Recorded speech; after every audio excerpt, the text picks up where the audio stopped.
Hello दोस्तों, good morning all of you. एक लंबे इंतजार के बाद यूपी जीआईसी के एलटी ग्रेड की एक डिटेल वैकेंसी आ चुकी है। आज हम डिस्कस करेंगे कि फॉर्म कब से स्टार्ट होगा, कैसे कैसे भरना है, सिलेबस क्या होगा, फीस क्या होगी, एग्जामिनेशन पैटर्न क्या होगा, ये सारी बातें। तो इसका जो एडवर्टाइजमेंट नंबर है वो A5B1 2025 है। एग्जाम सॉरी, जो आपका फॉर्म को भरने का डेट है वो 28 जुलाई है। जो लास्ट डेट है वो 28 अगस्त है, और इसे 4 सितंबर तक आप करेक्ट कर सकते हैं। लेकिन इसमें सबसे ज़रूरी बात है कि आपका OTR वन टाइम रजिस्ट्रेशन होना चाहिए UPPSS की वेबसाइट पर जा करके।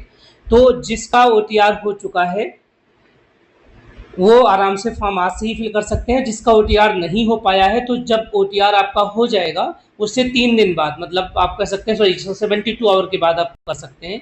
तो अगर आज नहीं हो पाता आप कल कर लीजिए OTR, उसके बाद आप काउंट करिए 72 आवर बाद आप एलिजिबल हो जाएंगे फॉर्म को फिल करने के।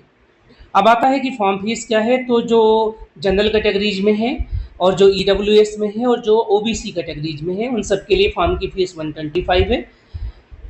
और जो SC और ST कैटेगरीज में आते हैं उनके लिए फॉर्म की फीस 65 है। जो पर्सन विद डिसएबिलिटीज हैं वो उनके लिए फॉर्म फीस 25 है। एक्स सर्विसमैन के लिए फीस 65 है। और dependent of the freedom fighters उनके अकॉर्डिंग टू ओरिजिनल कैटेगरी के हिसाब से चीज़ें हैं। तो फॉर्म फीस बहुत ज़्यादा नहीं है। अब आता है नेचर ऑफ पोस्ट। ये group C non gazetted post है। जब आप PGT में होते हैं तो ये गजेटेड में हो जाता है। ग्रेड पे आपका होगा 4600, जो आपकी बेसिक पे है आपका वो लगभग 49,000 के आसपास है। इसमें आपको DAD और बहुत सारे भत्ते यूपी गवर्नमेंट के मिलेंगे। रिजर्वेशंस का जो रूल है वो ऐसा ही जैसा और अदर वैकेंसीज में होता है, उसको बाद में डिस्कस करेंगे। अभी हम देखते हैं कि एलिजिबिलिटी का पैटर्न क्या है ना। तो पहले हिंदी में देखते हैं। Assistant teacher male female Hindi में, तो आपका ग्रेजुएशन डिग्री मतलब BA होना चाहिए हिंदी और संस्कृत में, और साथ में B.Ed होना चाहिए। सीटेट की कोई रिक्वायरमेंट इन्होंने नहीं मांगी है। अगर असिस्टेंट टीचर मैथ के लिए कोई अप्लाई करना चाहता है तो इसमें दिया है, साफ साफ क्लियर दिया है, graduation degree with math has one subject from A university deemed university institution stabled by the law of India, मतलब किसी यूनिवर्सिटी या कॉलेज से होना चाहिए मैथ में। अब ये नहीं बोला है कि मैथ तीनों साल रहेगा या नहीं रहेगा, लेकिन तीसरे साल भी होना चाहिए।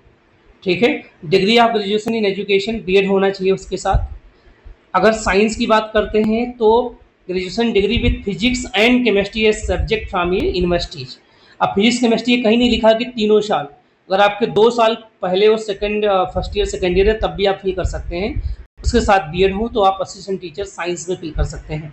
अब देखते हैं कंप्यूटर की भी इस बार बड़ी वैकेंसी आई है, तो जो BTech हैं BE हैं वो कर सकते हैं, या BSc कंप्यूटर साइंस वाले बच्चे भी फिल कर सकते हैं इसके लिए। अब आता है बायोलॉजी में। बायोलॉजी के लिए आपको होना चाहिए graduation degree with zoology and botany as a subject. तो जूलॉजी एंड बॉटनी आपका होना चाहिए किसी 2 साल, राइट, और उसके साथ B.Ed होना चाहिए। उसके बाद आपका है कॉमर्स है, physical education, home science, horticultures. कुछ है प्रिफरेंशियल क्वालिफिकेशंस हैं।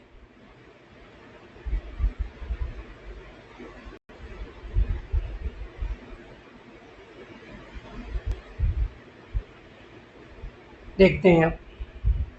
एज लिमिट 40 ईयर ही है, 21 ईयर मिनिमम है, 40 ईयर मैक्सिमम है। रिलैक्सेशन भी है अलग अलग कैटेगरीज में।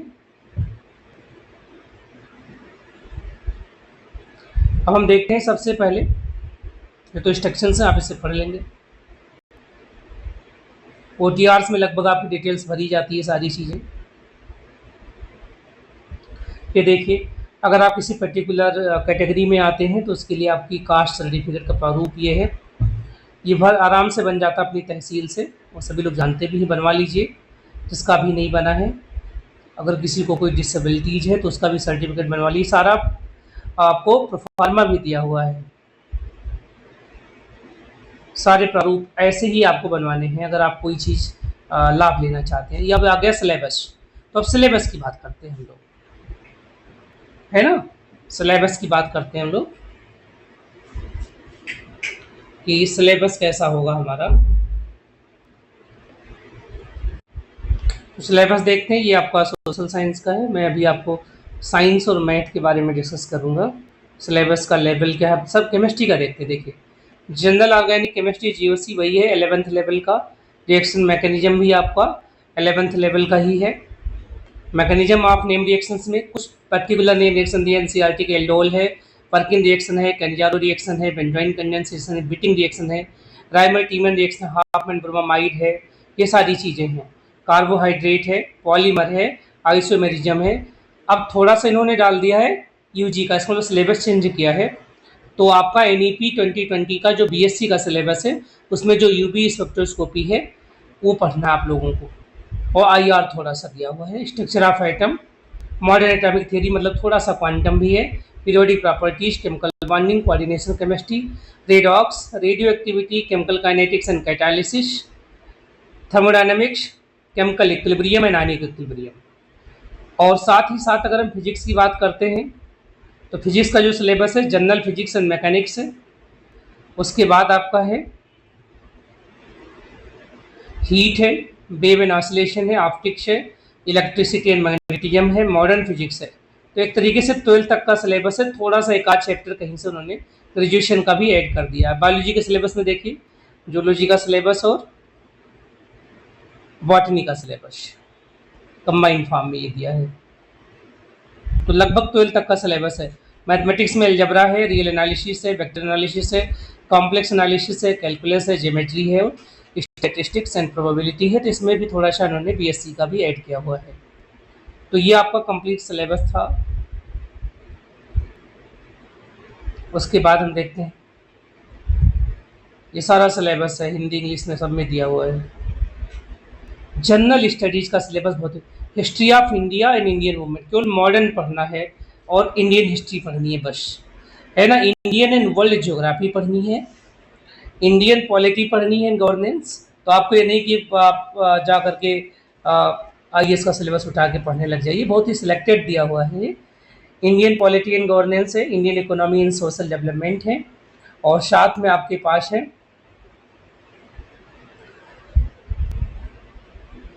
करंट इवेंट, जो आपके करंट अफेयर्स होते हैं, इंक्लूडिंग गेम्स भी इसमें पक्का पूछेगा, स्पोर्ट पूछेगा, इंडियन एग्रीकल्चर से रिलेटेड जो भी डेटा है, general science, basic general science के क्वेश्चंस हैं, elementary mathematics up to class 10th level, मतलब आपसे ये पूछ सकता है जो एप्टीट्यूड के साथ साथ जनरल मैथमेटिक्स। तो ये तो स्पेशल बीएड के बारे में बता रहा है। इधर आगे देखिए, ये आपके पास कंप्लीट, अगर आप पोस्ट की बात करते हैं तो ये हो गया वैकेंसीज। हम साइंस में देखते हैं, टोटल 764 वैकेंसी हैं, जिसमें जनरल को 308 मिलेंगी, ईडब्ल्यूएस को 76, ओबीसी को 205 और एससी को 160 वैकेंसीज मिलेंगी। बायोलॉजी में साइंस में टोटल 764 हो गए, बायोलॉजी में 185 वैकेंसी हैं, और होम साइंस में 206 हैं, कंप्यूटर में 601 वैकेंसी। पहली बार कंप्यूटर में इतनी बड़ी वैकेंसी है, तो जो कंप्यूटर्स में बीटेक वगैरह उनके लिए तो बहुत अच्छा है। और मैथ में 556 वैकेंसीज है, बायोलॉजी में कुछ कम है। ये है सब्जेक्ट वाइज, मेल ब्रांच में। फीमेल आप देखते हैं हम लोग सब कैटेगरी वाइज, ठीक है। तो ये पीडब्ल्यूज के लिए, ठीक है। अलग अलग कैटेगरीज में उन्होंने ब्रांच अपने पोस्ट को बांटे हुए हैं। फीमेल ब्रांच में देखिए, बायोलॉजी में 29 है, साइंस में 573 है, मैथ में 537 है, ठीक है। तो टोटल पोस्ट की कैटेगरीज है।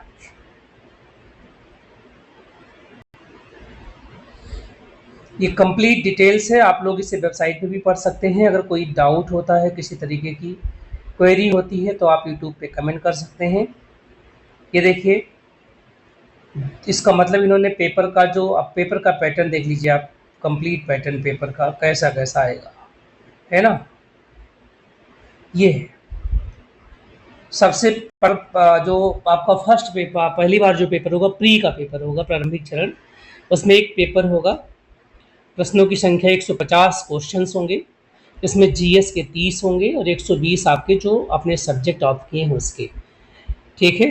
कुल 300 नंबर का होगा। 2 घंटे का पेपर होगा। तो आप ये समझ लीजिए 2 घंटे विदाउट प्रैक्टिस निकल नहीं सकता, क्योंकि आपके पास 120 मिनट में 150 क्वेश्चन करना है, पढ़ने तक का भी टाइम नहीं मिलेगा।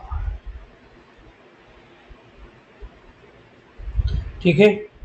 उसके बाद है सेकंड पेपर। जब आपका फर्स्ट आपका प्री निकल जाएगा तब मुख्य पेपर होगा। एक ही पेपर होगा जिसमें प्रश्नों की संख्या होंगी 20, कुल जो नंबर होंगे वो 10 200 होंगे, और 3 घंटे का पेपर होगा जो आपका मेंस होगा। इसमें 2 खंड हैं, इसमें 10 क्वेश्चन आएंगे खंड ए में, मतलब पार्ट ए में, जिसमें शॉर्ट आंसर टाइप के क्वेश्चंस होंगे 125 के 10 क्वेश्चन। मतलब आपको 1250 वर्ड लिखने हैं, इससे 10 क्वेश्चन हो गए, और हर एक क्वेश्चन 8 नंबर का होगा, तो इसकी प्रैक्टिस करनी पड़ेगी अभी से। और जो आपका सेकंड आपका पार्ट है इसका बा है, उसमें आपके 200 वर्ड के 10 क्वेश्चंस होंगे। तो ये आपके पास हो गए डिटेल्स आपका, ये तीनों लेवल में होंगे, प्री होगा, मेंस होगा और साथ में इंटरव्यू होगा। उम्मीद है कि ये सेशंस आपको पसंद आया होगा। अगर आप एल्टीग्रेड से जुड़े हुए या टीजीटी पीजीटी से जुड़े कोई भी डाउट आपको आती है तो आप उससे जुड़ सकते हैं और कमेंट बॉक्स में कमेंट कर सकते हैं। Thank you.